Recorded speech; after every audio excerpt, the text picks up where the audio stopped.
Hello and welcome to episode 4 of System Design Sanchar.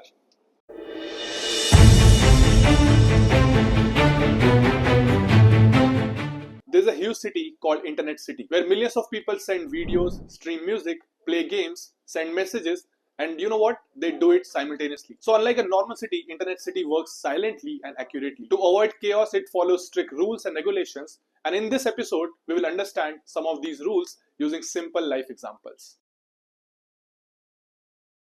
Imagine a courier company which is handling thousands of parcels. Now, if parcels don't have addresses, they will get lost or they will get delivered to the wrong place. In the same fashion, every device which is connected to internet, could it be your phones, laptops, smart TV, and even other smart devices, all of them are assigned a unique IP address. An IP address is a unique numerical identifier which is used by networks to locate devices and route data correctly.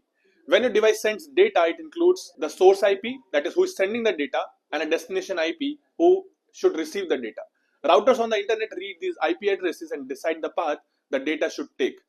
Now, there are two flavors of IP addresses. One is IPv4 and IPv6. All internet data travels in the form of packets using IP addresses. Now, you know what? It is very difficult for us humans to keep track of all the IP addresses. IP addresses looks like 142.250.182.14 that computers use to find each other on the internet. To solve this comes the concept of domain name. So what is domain name? Domain name is a human readable address of a website that people type into a browser to access a site. So for example, you can type www.certometer.com, which is going to correspond to the IP address of 142.250.182.14. Now, instead of remembering the IP address, people type the domain name. Now you can think like about your phone contacts where you save numbers with names, so you don't have to remember the numbers, and that's how the internet works the same way. Now you might ask the question like, how does this mapping of domain name and IP address takes place? So every time you visit a website, you know what? There's a secret DNS mapping is happening. DNS stands for domain name system, which is the phone book of the internet. So humans use domain names like certometer.com, but machine understands only IP address. So DNS, the domain name server, is going to translate human readable domain names into machine readable IP addresses. Technically, you can say that DNS is a distributed system which converts human readable website or human readable website names into IP addresses. Imagine an apartment building where no one can receive deliveries directly. Every package first go to the security desk. The guard will check it, filters any unsafe items, and then delivers the safe ones to your flat. That security desk is like a proxy server on the internet. So what does a proxy server do? It sends your request to website, it filters or blocks restricted content, it stores popular data to make loading faster, and also it adds a layer of privacy and control. So if you want to define proxy server, it is an intermediary that stands between the user and the internet, which manages, filters, and forwards requests on the client's behalf.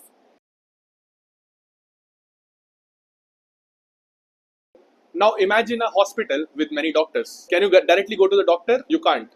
Instead, you go to the reception desk, which directs you to the appropriate doctor based on the availability. In the same fashion, a reverse proxy works for servers. All user requests first go to the reverse proxy and not directly to the backend server. A reverse proxy is going to sit in front of the servers. It is going to manage incoming traffic, protects backend servers, it distributes the load, it improves security, and the most important, it enables scalability. So reverse proxies are often compared to the load balancer.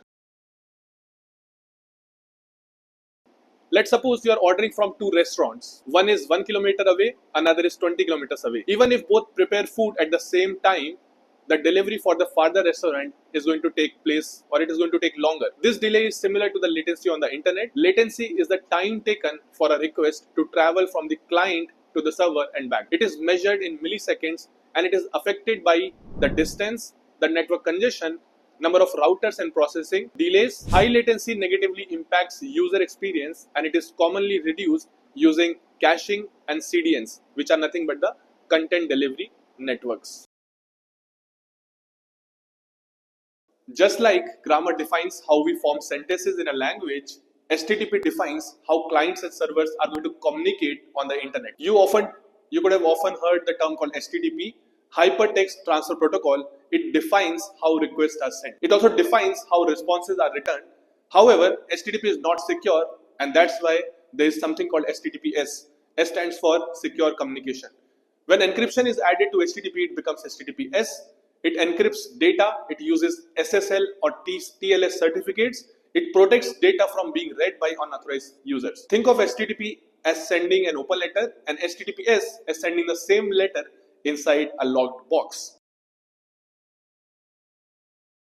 Or in restaurant, customers doesn't cook food and cooks don't interact directly with the customer. There's a waiter that acts as a middleman. Similarly, an application programming interface, or in short API, acts as a middleman between systems. API, you can say, is a contract for communication. It allows systems to interact, it hides the internal details, it enforces boundaries, and it supports modular design. You know, APIs are used everywhere today in modern development. REST stands for Representational State Transfer, and it is an architectural style that uses standard HTTP methods and stateless communication.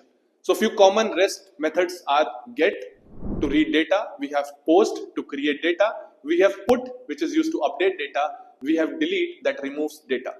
REST keeps communication simple and organized, where each action has a clear meaning.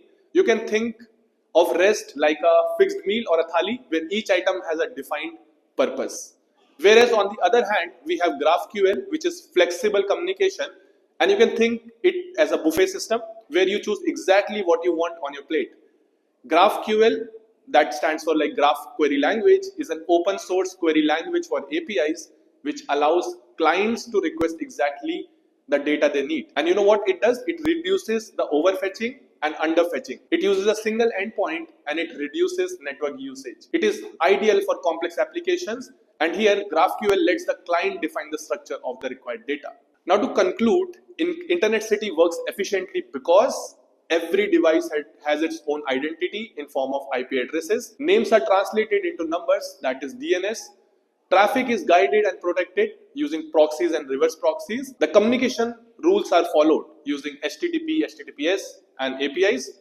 Now system design is all about connecting these pieces correctly. In this episode, we got a subtle hint and got to understand at a very foundational level how internet communication works and why structured rules are essential for effective and secure communication.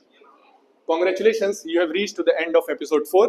To watch our past videos or previous videos, you can visit our channel and you can subscribe our channel for future videos.